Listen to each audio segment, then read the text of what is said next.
Hello.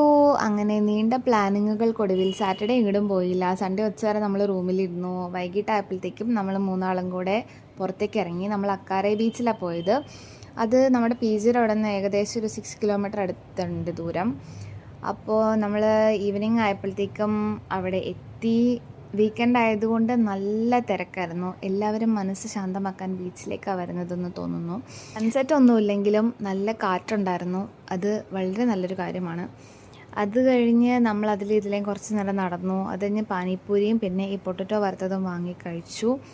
പിന്നെ നമ്മളവിടെ കുറേ നേരം ഇരുന്ന് വർത്താനമൊക്കെ പറഞ്ഞു. അത് കഴിഞ്ഞ് വെള്ളത്തിലിറങ്ങി എന്ന് പറയുമ്പം കാലിങ്ങനെ നനച്ചിട്ട് തിരിച്ചു കയറി.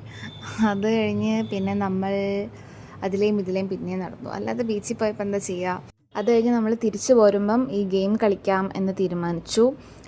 നമ്മൾ മൂന്നാളും റിങ് എറിഞ്ഞ് ഒരു മുരുകനെയും പിന്നെ 2 ബൗളും ഒരു കപ്പും സമ്മാനമായി നേടി.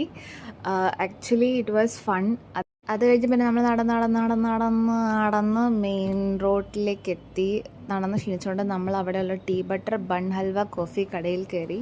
അവിടെ കയറിയിട്ട് നമ്മൾ 120 റുപ്പീസിൻ്റെ ഒന്നിനും കൊള്ളാത്തൊരു മൊജിറ്റോ വാങ്ങി സുകുമാർ കുടിച്ചു. പിന്നെ നമ്മൾ ബദാം മിൽക്കും കുടിച്ചു. ബദാം മിൽക്ക് നല്ലതായിരുന്നു കേട്ടോ. അത് കഴിഞ്ഞ് പിന്നെ നമ്മൾ തിരിച്ച് പി ജിയുടെ അങ്ങടേക്ക് പോയി. അവിടെ തൊട്ടടുത്ത് തന്നെയുള്ളൊരു കടയിൽ കയറി ഫുഡ് കഴിച്ചു. ഫുഡ് നല്ലതായിരുന്നു, പക്ഷേ ഭയങ്കര എക്സ്പെൻസീവായിരുന്നു, പക്ഷേ നല്ലതായിരുന്നു കേട്ടോ. അത് കഴിഞ്ഞ് പിന്നെ നമ്മൾ പി ജിയിലേക്ക് പോയി. അത്രയേ ഉള്ളൂ. ഇനിയിപ്പോൾ അടുത്ത വ്ളോഗിൽ കാണാം. ബൈ.